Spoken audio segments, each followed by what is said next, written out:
अमरावती में केंद्र सरकार के खिलाफ कांग्रेस ने जोरदार आंदोलन किया। इस दौरान देश के बड़े उद्योगपति गौतम अडानी के खिलाफ जांच की मांग की गई।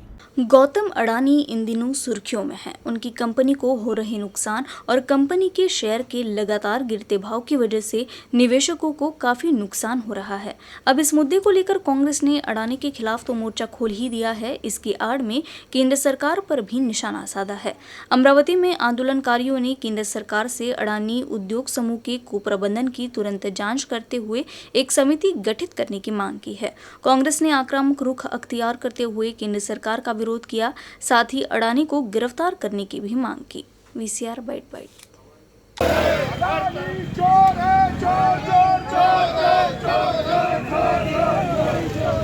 हर तरफ शोर है, अडानी चोर है, हर तरफ शोर है, अडानी चोर है, चौकीदार चोर है, चौकीदार चोर है, हर तरफ शोर है, चौकीदार चोर है। देश के गद्दारों को जूते मारो सालों को, देश के गद्दारों को जूते मारो सालों को, मोदी के दलालों को जूते मारो सालों को, मोदी के दलालों को जूते मारो सालों को, अडानी के दलालों को, देश के लुटाई, देश के गद्दारों को जूते मारो सालों को, मोदी तेरी तानाशाही नहीं चलेगी, नहीं चलेगी, मोदी तेरी तानाशाही नहीं चलेगी, नहीं चलेगी, देश के गद्दारों को जूते मारो सालों को। सामान्य जनतेनं आपल्या भविष्याची शिदोरी म्हणून LIC मध्ये आणि स्टेट बँकेमध्ये पैसा ठेवला होता, त्याचा आता अदानीनं कसा दुरुपयोग चालवला हे सगळ्या भारताला माहीत आहे। परंतु यासाठी केंद्र सरकार अदानीला पूर्ण संरक्षण देत आहे, म्हणून काँग्रेस पक्षाच्या वतीनं हे आंदोलन आहे आणि हे आंदोलन आज जनतेसमोर आम्हाला मांडणं गरजेचं होतं ते की त्यांचा जो हक्काचा पैसा आहे तो हक्काचा पैसा डुबून अदानी कदाचित बाहेर फरार होईल याची शंका आम्हाला येते, म्हणून हे आंदोलन सर्वसामान्य जनतेच्या हितासाठी हे आंदोलन आहे आमचं। काय झालं की जे आता हिंडनबर्गचा जे रिपोर्ट आला आहे, एवढ्या चांगल्या म्हणजे एवढी प्रतिष्ठित कंपनी आहे, त्यानं ज्याचं रिपोर्ट दिलं ते सत्य निघालं आहे। एवढा मोठा रिपोर्ट आल्यानंतरही आतापर्यंत केंद्र सरकार याच्यावर चौकशी बसवण्यासाठी तयार नाही आहे। म्हणजे अडानीला SBI आणि LICचे एवढे म्हणजे LICचे काही 70,000 कोटी आणि SBIचे 40,000 कोटी एवढे पैसे अदानीच्या शेअरमध्ये लावण्यात आले आहेत। ते शेअर आता 50% आला आहे। पण एवढं असूनही आता तुम्ही पहा अमेरिकेची जे सेन्सेक्स आहे त्या सेन्सेक्समधूनही अडानीचे शेअर बाहेर काढण्यात आले। सिटी बँकनं त्या शेअरची व्हॅल्यू 0 केली आहे। सिटी बँकनं सांगितलं आहे की हे शेअर घेऊन आम्ही कोणतेही लोन देणार नाही। एवढं सिद्ध झाल्यानंतरही केंद्र सरकार त्याच्यावर कोणती कारवाई करण्यासाठी तयार नाही आहे। त्याच्या मागचं कारण असं आहे की या केंद्र सरकारनं या अदानीला म्हणजे या SBI आणि LICला यांनी बाध्य पाडलं की अदानीला तुम्ही लोन द्या, अदानीला एअरपोर्ट देऊन टाकले, अदानीला रस्ते देऊन टाकले, अदानीला सगळं गॅस देऊन टाकलं, पूर्ण देश अदानीला दिलेला आहे। आणि एवढा मोठा स्कॅम असून कुठंही केंद्र सरकार कुठंही त्याच्यावर दखल घेण्यासाठी तयार नाही आहे। काँग्रेस पक्षाचे नेते राहुलजी गांधी आणि काँग्रेसचे सगळे खासदार यांनी संसदेमध्ये हा मुद्दा उचलला, पण त्यांना हे बोलू द्यायला तयार नाही आहे, कारण हे सगळे अदानीचे एजंट आहे आणि अदानीचे पार्टनर आहे, आम्हाला हे माहीत आहे। पण आता सुद्धा हे सगळं मॅनेज करून हे कुठंतरी दाबण्याचा प्रयत्न, लाखो हजारो कोटी जे गरीब लोकांनी LIC आणि SBIमध्ये ठेवलेले आहे ते सगळं गडप करण्याचं आणि हे सगळं वाचवण्यासाठी सामान्य माणसाला हे माहीत पडलं पाहिजे। आणि यांनी जे डुप्लिकेटपणा करून सगळं मॅनेज करून अदानीच्या माध्यमातून हा पैसा BJPला मिळालेला आहे। म्हणून BJPचा कोणताही नेता लहानशा गोष्टीवर लहान नेते टीव्हीवर डिबेट करण्यासाठी तयार राहतात। आता एकही नेता येऊन नाही राहिला। अदानीला परत हे वाचवण्यासाठी हे सगळं कारस्थान चालू आहे। म्हणून काँग्रेस पक्षाचे अध्यक्ष खरगे साहेब आणि राहुलजी गांधी आणि नाना पटोले साहेब, यशोमतीताई, सुनील भाऊ यांच्या माध्यमातून आम्ही हे अमरावती शहरात आंदोलन करत आहे। आणि हा आंदोलन आज पूर्ण भारतभर काँग्रेसच्या माध्यमातून हे आंदोलन चालू आहे।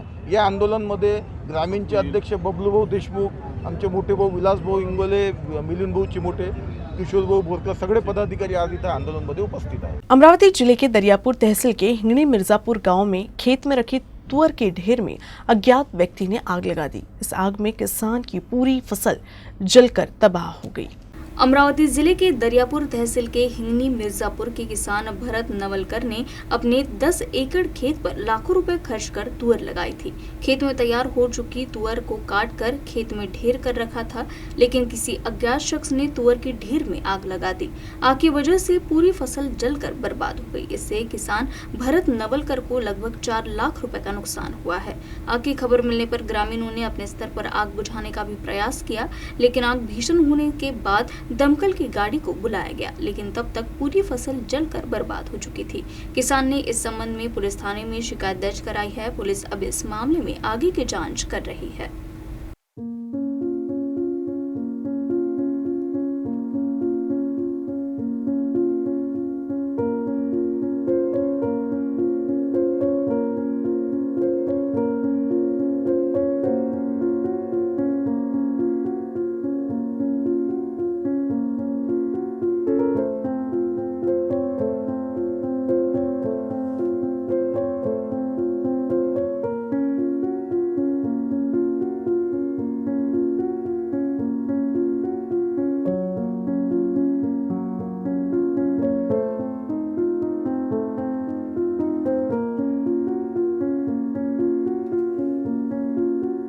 अमरावती जिले के तिवसा तहसील के किसानों ने अपनी विविध मांगों को लेकर अन्य त्याग आंदोलन शुरू किया है। तिवसा के तहसील कार्यालय के बाहर किसान आंदोलन पर बैठे हैं।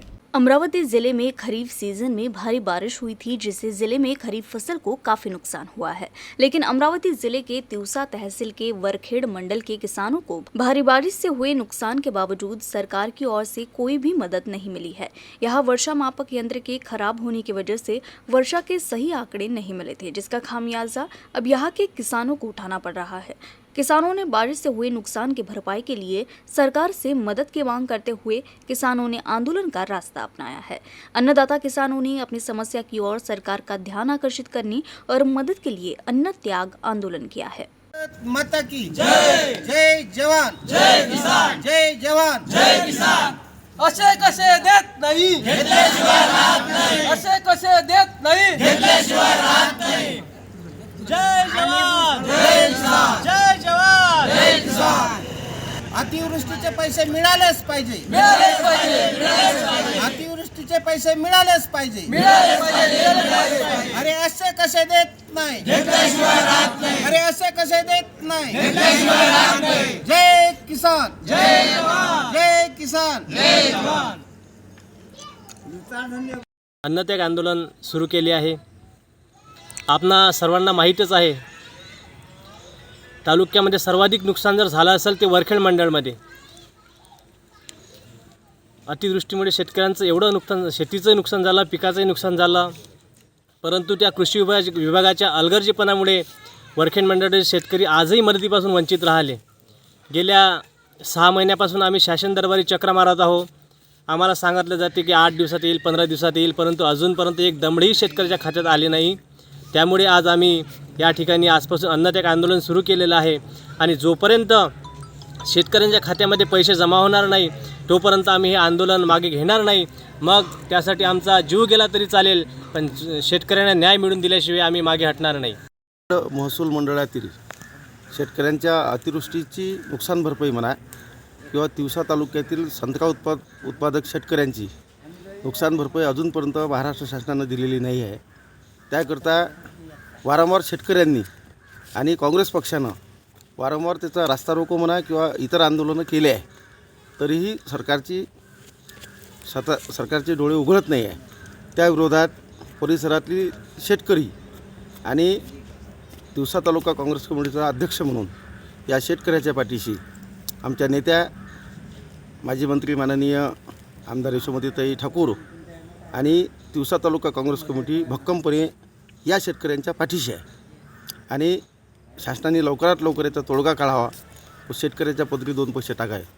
पुणे और कस्बा में होने वाले उपचुनाव के लिए रणनीति शुरू है। वैसे अमरावती के सांसद नवनीत राणा ने इन दोनों विधानसभा सीट से विधायकों के निधन के बाद इस चुनाव को निर्विरोध कराने का अनुरोध किया है। दोन आमदारांच्या विधिमंडळाला रिप्रेझेंट करणारे जे आमदार आहे त्यांच्या काही कारणामुळे निधन झालं आणि पुण्याची पोटनिवडणूक लागलेली आहे. मी सगळे पक्षांना विनंती करीन की जे परंपरा गेल्या कित्येक वर्षापासून महाराष्ट्राने आणि सगळे पक्षांनी जपली आहे, तर आपण सगळ्यांनी राजकारण ना करताना या दोन्ही उमेदवारांना आपलं समर्थन देऊन बिनविरोध इलेक्शन करून आपण परंपरा हे पुढेही नेली पाहिजे. त्या पद्धतीने आपण सगळ्यांनी काम केलं पाहिजे. याच्यात कोणताही राजकारण येऊ देऊ नका, एवढी विनंती सगळ्यांना करते आणि बिनविरोध इलेक्शन झाले पाहिजे.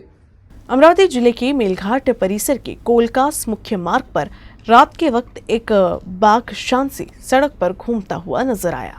अमरावती जिले का मेलघाट परिसर प्राकृतिक संपदा से परिपूर्ण है. यहाँ के जंगल में बाघ समेत कई वन्य प्राणी हैं.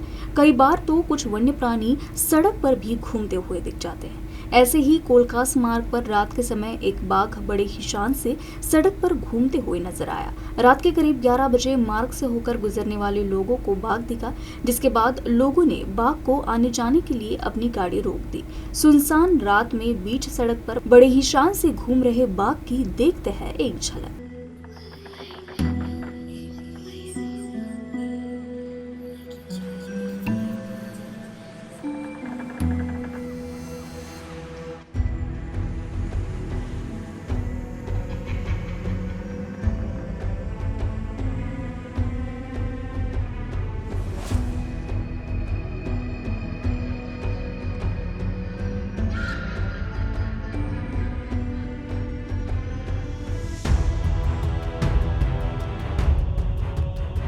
All India fair price of dealers federation ने विभिन्न मांगों को लेकर 72 घंटे की हड़ताल का आह्वान किया है. अमरावती जिले में भी मंगलवार से गुरुवार तक सभी राशन दुकान बंद रहेगी. अमरावती जिला सस्ता अनाज दुकानदार वेलफेयर संघ की ओर से all India fair price shop dealers federation नई दिल्ली द्वारा दिए गए निर्देशों के अनुसार केंद्र सरकार द्वारा 1 जनवरी 2023 से मुफ्त अनाज योजना की घोषणा के बाद राशन दुकानदारों के लिए भूखमरी की समस्या आ गई है. कमीशन के संबंध में केंद्र सरकार की नीति तय नहीं होने के कारण 7 फरवरी से 9 फरवरी 2023 तक जिले की सभी राशन दुकानें बंद रहेगी. इस 3 दिवसीय अवधि में कोई भी राशन दुकानदार अपनी ई-पॉस मशीन चालू नहीं करेगा तथा राशन की दुकान बंद रहेगी. इस संबंध में सोमवार को कलेक्टर को निवेदन दिया गया. 3 दिनों तक राशन की दुकानें बंद होने से आम आदमी की परेशानी तय है. मिशनच्या संदर्भात मेन मागणी आहे आणि या संदर्भातच आम्ही 3 दिवसाचा 7, 8, 9 हा पहिला टप्पा आहे. दुसरा टप्पा जो आहे आमचा हा 22 तारखेचा टप्पा आहे. याच्यामध्ये जर आमची मागणी पूर्ण नाही झाली तर आम्ही संपूर्ण देशातले सर्व 5.5 लाख रेशन दुकानदार आम्ही जंतर मंतरला जमा होणार आहोत आणि मोर्चाच्या माध्यमातून आम्ही संसद भवनला घेराव करणार आहोत. ही आमची मागणी आहे. साधा बंद पुकारलेला आम्ही 7, 8, 9, 2023 सारी 8 फेब्रुवारी 9 फेब्रुवारी हा 3 दिवसाचा बंद आहे. याच्यामध्ये 72 तासाचा संप आहे आमचा. नाही त्याची आम्ही काळजी घेऊ. 3च दिवसाचा अल्टिमेटम आहे, कारण शेवटी आम्ही शासनाचे प्रतिनिधी आहोत. गरीब जनतेबद्दल आम्हाला जाणीव आहे त्याची. आतापर्यंत असं कोरोना महामारीच्या पिरियडमध्ये गरीब लोक वंचित नाही राहिलेत. आम्ही आता 3 दिवसाच्या पिरियडमध्ये लोकांना वंचित ठेवू का? शेवटी आम्ही सुद्धा शासनाचा घटक आहोत. अंतर्राष्ट्रीय हिंदू परिषद के अध्यक्ष डॉक्टर प्रवीण तोगड़िया की भव्य हिंदू धर्म सभा मंगलवार को अमरावती में होगी. इस बैठक की तैयारियां जोरों शोरों से चल रही है. पिछले कई वर्षों से हिंदू संस्कृति पर सवाल उठाने वाले और संस्कृति के संरक्षण के लिए काम करने वाले डॉक्टर प्रवीण तोगड़िया की भव्य हिंदू धर्म सभा का आयोजन मंगलवार 7 फरवरी को शाम 6 बजे किया गया है. ये अमरावती शहर के संतोषी नगर के साहू बाग में आयोजित की गई है. आयोजकों के अनुसार बैठक की तैयारियां अंतिम चरण में है और कार्यकर्ताओं में काफी उत्साह है. ये कार्यक्रम हैदराबाद के महावीर मिशन ट्रस्ट के संस्थापक प्रसिद्ध गौरक्षक नीलेश चंद्र जी महाराज के नेतृत्व में आयोजित किया गया है. डॉक्टर प्रवीण तोगड़िया शिक्षा, रोजगार, धर्म के साथ साथ लव जिहाद, गौहत्या, जनसंख्या नियंत्रण के कानून बनाने के मुद्दे पर मार्गदर्शन करेंगे. इसके अलावा हिंदुत्व की ज्वलंत समस्या पर भी अपने विचार रखेंगे. पिछले कई वर्षों से प्रवीण तोगड़िया के नेतृत्व में देश के विभिन्न भागों में इस प्रकार के धर्म सम्मेलन का आयोजन किया गया है. भाई तोगड़िया का बहुत दिनों बाद प्रवास अमरावती में तय हुआ है और प्रवास का मेन उद्देश्य था कि भितवारा बाजार का जो बालाजी मंदिर है वो बहुत पुराना मंदिर है और वो मंदिर का जीर्णोद्धार शिलान्यास प्रवीण भाई के हाथ से करना था, इसलिए प्रवीण भाई को अमरावती में आमंत्रित किया था। साथ ही जब प्रवीण भाई का समय हमको मिला तो हम सभी आयोजन समिति ने तय किया कि प्रवीण भाई की भी एक जाहिर सभा अमरावती में होनी चाहिए। उसका हम प्रवीण भाई सभा को भी संबोधित करेंगे और 8 तारीख को सुबह में वो मॉर्निंग में कामों के लिए रवाना हो जाएंगे। देखिए, इनवाइट तो पूरे हिंदू समाज को किया है, हम पक्का आंकड़ा आपको बता नहीं सकते कि वहाँ कितने जने आ सकते हैं। मेन उद्देश्य ये कि बालाजी मंदिर का शिलान्यास, उसके लिए आमंत्रित किया गया था। समय है तो सभा हम ले रहे हैं। अमरावती जिले के अचलपुर शहर के ऐतिहासिक दीवार के संवर्धन और सौंदर्यीकरण की ओर पुरातत्व विभाग द्वारा ध्यान नहीं दिए जाने से प्राचीन दीवार की स्थिति काफी जर्जर हो गई है। अमरावती जिले के अचलपुर शहर में ऐतिहासिक महत्व के प्राचीन दीवार के संरक्षण के प्रति केंद्र और राज्य सरकार और पुरातत्व विभाग की उदासीनता के कारण दीवार कई जगहों पर गायब हो रही है। दीवार का कुछ हिस्सा क्षतिग्रस्त हो गया है। इस क्षेत्र में दीवार का काम कुछ साल पहले पुरातत्व विभाग द्वारा किया गया था, लेकिन उसके बाद फिर किसी ने इसकी सुध नहीं ली। अचलपुर शहर की ऐतिहासिक वास्तुकला के संरक्षण के प्रति उदासीन रवैये से इस दीवार की स्थिति और भी जर्जर होते जा रही है। इस संबंध में पुरातत्व विभाग के अधिकारियों ने शासन स्तर पर इस वर्तमान स्थिति की रिपोर्ट सौंपी है। इसके साथ ही और नागरिकों ने भी ठोस कदम उठाने की मांग की है। अमरावती शहर की प्रसिद्ध सामाजिक संस्था छत्रपति शिवाजी महाराज मुस्लिम ब्रिगेड की ओर से आयोजित कॉम्पिटिटिव स्पिरिट मोटिवेशनल एग्जाम में गुणवत्ता प्राप्त छात्रों के सत्कार में कार्यक्रम का आयोजन किया गया। इस कार्यक्रम में पुलिस आयुक्त नवीन चंद्र रेड्डी, एसडीपीओ गौहर हसन और विजय कुमार संतान ने सभी का मार्गदर्शन किया। प्रसिद्ध सामाजिक संस्था छत्रपति शिवाजी महाराज मुस्लिम ब्रिगेड की ओर से विद्यार्थियों के लिए विविध उपक्रम आयोजित किए जाते हैं। इसी के तहत कॉम्पिटिटिव स्पिरिट मोटिवेशनल एग्जाम के जरिए विद्यार्थियों को कॉम्पिटिटिव परीक्षाओं के लिए तैयार किया जाता है। यहाँ के कई विद्यार्थियों का अलग अलग विभाग के लिए चयन हुआ है। गुणवत्ता प्राप्त इन युवाओं के सत्कार के लिए वलगांव रोड स्थित सभागृह में कार्यक्रम का आयोजन किया गया। इस समारोह में अमरावती शहर पुलिस आयुक्त नवीन चंद्र रेड्डी, क्रीड़ा विभाग उपसंचालक विजय कुमार संतान, धारनी के एसडीपीओ गौहर हसन, ख्वाजा अहमद प्रवीण आहूजा, एजाजुल्लाह खान, हाजी रम्मू सेठ, शेख नौशाद सेठ, हाजी मेराज खान पठान मुख्य अतिथि के रूप में उपस्थित रहे। समारोह में पुलिस आयुक्त नवीन चंद्र रेड्डी, एसडीपीओ गौहर हसन और विजय कुमार संतान ने सभी उपस्थित लोगों का मार्गदर्शन किया। कार्यक्रम के दौरान संस्था द्वारा पिछले कुछ सालों से शिक्षा क्षेत्र में अल्पसंख्यक समुदाय के लिए किए जा रहे कार्यों का लेखा जोखा भी प्रस्तुत किया गया। इस कार्यक्रम को सफल बनाने के लिए याहिया खान पठान, बशीर खान पटेल, दिलबर शाह, शाहिद सिद्दीकी, अहमद अली काजी, इरफान अतहर अली, सलीम भाई मीरावाले, हाजी अशरफ नगरिया, शेख रिजवान और अन्य सभी ने अपना पूरा प्रयास किया। पिछले 2 वर्षों से छत्रपति शिवाजी महाराज मुस्लिम ब्रिगेड की ओर से यहाँ पर विविध कॉम्पिटिटिव एग्ज़ाम के लिए तैयारियाँ शुरू है। मुस्लिम बच्चों ने पुलिस डिपार्टमेंट में जाना चाहिए, जिनको मराठी लैंग्वेज की सबसे बड़ी प्रॉब्लम होती है, उनको फिज़िकल और तुम्हारे थ्योरेटिकल ऐसे 2 कोर्सेज जो है पिछले हम 2 साल से रन कर रहे हैं। और पिछले वक्त में सभी अमरावती के उर्दू स्कूलों को बुलाकर यहाँ पर आईएएस कोच जो है सिद्दीकी साहब दिल्ली से आए थे, उन्होंने मोटिवेशनल यहाँ पे बहुत बड़ा हमने उनका प्रोग्राम अरेंज किया था अब्दुल्ला हॉल में। आज फिर से यहाँ पर एग्ज़ाम लिया गया कॉम्पिटिटिव एग्ज़ाम का, जिसमें 800 से ज़ायद बच्चों ने शिरकत की। और उस कॉम्पिटिटिव एग्ज़ाम के रिज़ल्ट के तौर पर जिन बच्चों ने फर्स्ट, सेकंड, थर्ड और मोटिवेशनल ऐसे अलग अलग किस्म के प्राइजेस लिए, उनका आज यहाँ पर अमरावती के सीपी श्री रेड्डी साहब, उसके बाद में आईपीएस गौहर हसन साहब, ख्वाजा साहब, उसके बाद में नानक आहूजा जी और साथ में क्रीड़ा उप जिला डिप्टी डायरेक्टर संतान साहब, ये सारे लोगों ने यहाँ आकर बच्चों को इनामात दिए, बच्चों को मोटिवेट किया और आगे सिविल सर्विसेज में आईएएस, एनपीएससी और दीगर रेलवे और दीगर जो डिपार्टमेंट के कोर्सेस है उनके लिए कॉम्पिटिटिव एग्ज़ाम लेना कितना ज़रूरी है और बच्चों को उसकी तैयारी कितनी आवश्यक है, इस सारी बातों पर नज़र डाली गई।